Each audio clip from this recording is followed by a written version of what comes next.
Bonjour et bienvenue. Aujourd'hui, on se plonge dans un texte théologique chrétien euh, assez spécifique qui explore un concept clé, Cham Ingan, l'humain véritable. Hmm, C'est un terme vraiment central dans cette source et il désigne une sorte d'idéal humain qui serait incarné par Jésus-Christ. c'est ça.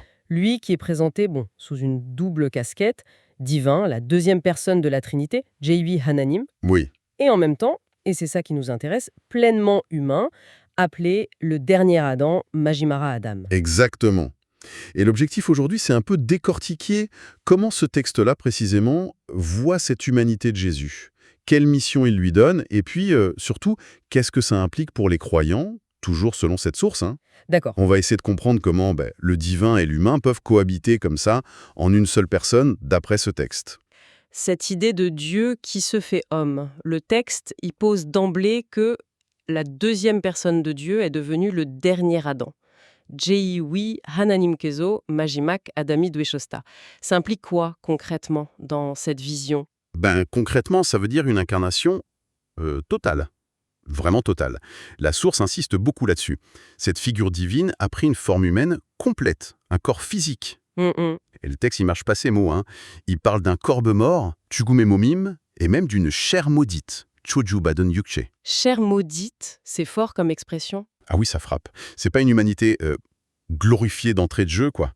C'est une humanité soumise aux limites, aux faiblesses, aux émotions. Ça suggère une vulnérabilité extrême en fait. Tout à fait. Et pour appuyer ça, le texte va chercher pas mal de passages bibliques qui montrent cette humanité à l'épreuve.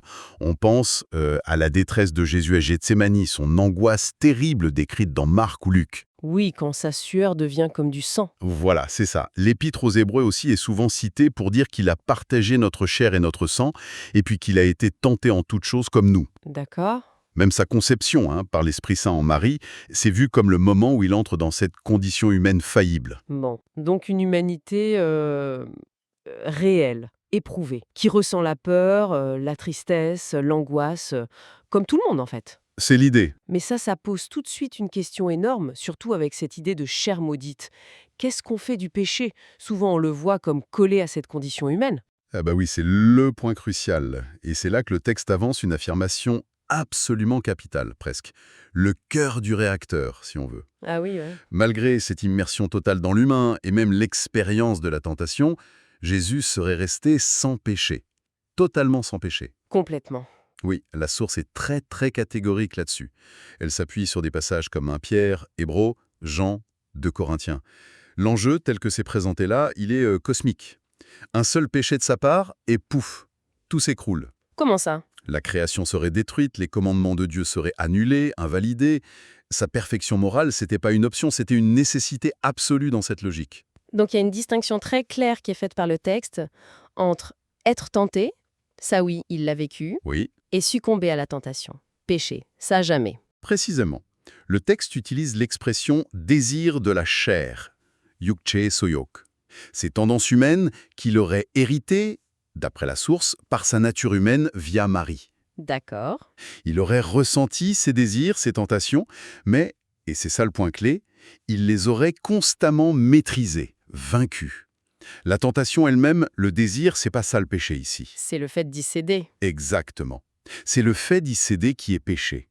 Et lui, il n'aurait jamais, jamais cédé. Mais c'est presque un paradoxe, non? Comment on peut être dans une chair maudite, sujet au désir de la chair, et en même temps rester parfait, immaculé? Quelle explication donne la source pour résoudre cette tension? L'explication, elle tient sur 2 piliers essentiels selon ce texte. D'abord, une dépendance, mais alors absolue, constante envers le Père. Ah oui. L'évangile de Jean est cité en boucle pour montrer ça. Jésus qui dit qu'il fait rien de lui-même, qu'il agit toujours selon ce que le Père veut. C'est une relation fusionnelle, une obéissance parfaite qui le guide. D'accord. Et le deuxième pilier? C'est la puissance du Saint-Esprit. L'Esprit qui l'habitait, qui le soutenait. Luc et les actes sont cités pour ça. Luc 1.35, Luc 4, Acte 10.38 aussi. Donc ce n'est pas qu'il n'y avait pas de lutte, mais c'est une victoire constante possible grâce à cette connexion divine permanente. C'est exactement ça. Ces prières d'ailleurs, notamment à Gethsémani, elles sont vues comme la preuve de cette lutte et de cette dépendance. C'était pas facile. On imagine bien. Et au fond, Ce qui lui permet de ne pas pécher, d'après cette source, c'est pas une sorte de super pouvoir anti-péché, c'est son amour parfait pour le Père. L'amour. Oui.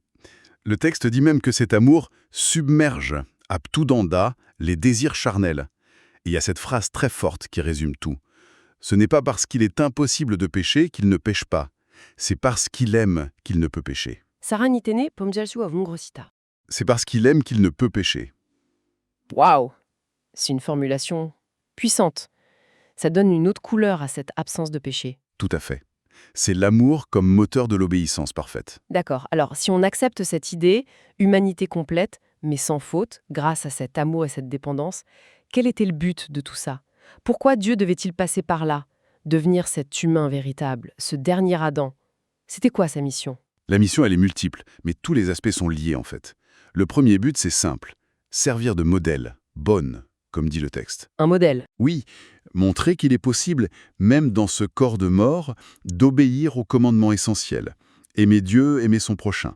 Mais à une condition, s'appuyer totalement sur Dieu. C'est un chemin qu'il trace pour les autres. 1 Pierre 2,21, Romains 8,4 sont cités. Un modèle vivant, donc. Pas juste des règles écrites sur une pierre. C'est ça. Ensuite, par sa vie, son enseignement, il révèle l'amour de Dieu et aussi la nature réelle, profonde des commandements. Ce que ça veut dire, aimer. Jean 15,10 par exemple. D'accord. Modèle, révélation, quoi d'autre?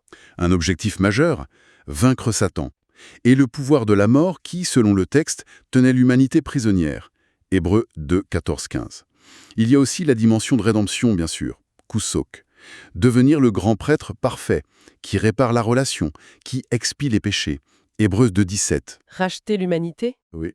Et puis, à ce point que vous trouviez intéressant tout à l'heure, prouver la vérité ou la réalité des commandements. Kemyanget Chinchiramel, Jingmyan Asigo. Et enfin, l'objectif ultime, faire des humains qui sont sauvés, eh bien, les frères et sœurs de Dieu, avec Jésus comme frère aîné. Matthieu, Hébreux 2, 16, 17. Revenons sur cette idée de prouver la vérité des commandements.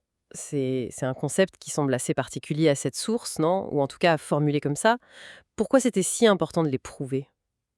C'est quoi la logique derrière? La logique développée ici, elle est presque juridique, ou cosmique si on veut. L'idée, c'est que Satan, le texte fait une allusion à Job, l'accusateur pourrait dire à Dieu, « Tes commandements, là, c'est bien joli, mais c'est trop dur pour tes créatures, surtout depuis qu'elles sont déchues. C'est impossible à suivre. » Ah, d'accord. Comme une sorte d'avocat du diable, littéralement. Exactement. Et si les commandements sont impraticables, alors ils peuvent pas servir de base juste pour un jugement. C'est une accusation contre la justice même de Dieu. Je vois. Et donc, l'incarnation et la vie sans péché de Jésus, ça devient quoi? Une preuve irréfutable, dans cette optique. C'est comme si Dieu disait, « Regardez, moi-même, fait homme. Dans une condition de faiblesse, ce fameux corps de mort, j'observe parfaitement mes commandements. Comment? En puisant ma force dans ma relation avec le Père et l'Esprit. Donc ça démontre que les commandements sont justes, qu'ils sont bons et qu'ils sont applicables. Avec l'aide divine, bien sûr, un Nénévénéi. Mais ils sont applicables. Et ça ferme la bouche à Satan, en quelque sorte. C'est l'idée. Personne ne peut plus dire que les commandements sont injustes ou impossibles. Et donc, cette démonstration valide les commandements comme base légitime pour le jugement final. C'est la justification de la loi de Dieu par l'obéissance même de Dieu incarné. Une idée assez profonde. C'est une perspective très construite, oui. Fascinante. Et ça nous amène tout droit à la croix. Le point culminant de cette vie d'obéissance, mais aussi de souffrance. Le texte insiste beaucoup là-dessus. Quelle signification il lui donne à cette souffrance et à la croix? Alors, la souffrance de Jésus, surtout son agonie avant la croix, à Gethsémani par exemple, le texte dit que ça va bien au-delà de la simple peur de mourir physiquement. Qu'est-ce qu'il y avait d'autre alors? La source met l'accent sur deux choses principales. D'abord, l'angoisse terrible de la séparation imminente d'avec le Père. Cette rupture relationnelle, pour lui, c'était ça le pire, l'insupportable. Marc 14, Luc 22, Jean 12. Oui. Et puis, un point intéressant, une empathie. Une compassion profonde pour la douleur que le Père lui-même ressentirait en devant abandonner son Fils. Adulkel polisinana boji ekoton. Waouh! Cette idée de la souffrance partagée, même par le Père, ça ajoute une dimension tragique incroyable. Oui, c'est très fort. Et le texte utilise une image pour illustrer ce sacrifice. C'est ça? Une analogie? Oui, une analogie assez saisissante tirée de l'Ancien Testament, du jugement de Salomon avec les deux femmes qui réclament le même bébé. Ah oui, je vois. Comment ça s'applique ici? Dans cette lecture, Jésus est comparé à la vraie mère. Quand Salomon dit « couper l'enfant en deux », ce qui symbolise ici la justice divine qui condamne l'humanité pécheresse à la mort, à la division, la vraie mère, par amour, elle dit « non, donnez-lui, mais qu'il vive ». Elle renonce à son droit pour sauver l'enfant. D'accord. De la même façon, Jésus, par amour pour l'humanité, l'enfant, il accepte de prendre sur lui cette sentence de mort, d'être coupé en deux symboliquement sur la croix, pour que l'humanité soit sauvée. Et Satan, c'est la fausse mère? Voilà, la fausse mère, ça lui est égal que l'enfant soit détruit. Donc la mort de Jésus, c'est vu comme l'acte d'amour substitutif, ultime, qui désarme la justice stricte par un amour encore plus grand. C'est l'amour qui accepte la souffrance pour sauver. C'est une image très parlante pour expliquer la substitution, effectivement. Et alors, concrètement, pour les humains, ça signifie quoi, tout ça, pour leur salut? Comment on passe de ce sacrifice à la rédemption de chacun? Alors, le processus, d'après le texte, il commence par le pardon des péchés. Tu es Sam. Ce pardon est rendu possible par le sang de Jésus versé à la croix. Ok. Ce sacrifice, il fonde ce que le texte appelle une nouvelle alliance, séoniaque. Pour entrer dans cette alliance, il faut la foi et aussi l'obéissance. Bokchon, c'est la porte d'entrée. La foi et l'obéissance. Mais, et là, attention, c'est un point sur lequel la source insiste avec une force vraiment particulière, ce n'est pas tout. La condition indispensable absolue, c'est la persévérance. Kutka Jimmy de Mudjikimen. Il faut persévérer dans la foi jusqu'à la fin. Ah, donc la foi du début, ça ne suffit pas. Ça semble être un point assez exigeant de cette théologie, non? Oh oui, c'est un point crucial et exigeant. La foi doit se prouver, elle doit être authentique. Comment? Par une transformation de vie. Parce que le texte appelle les fruits du Saint-Esprit, Sangyong Hananime Yolme. Et par une obéissance qui continue, qui dure. Et si on ne persévère pas?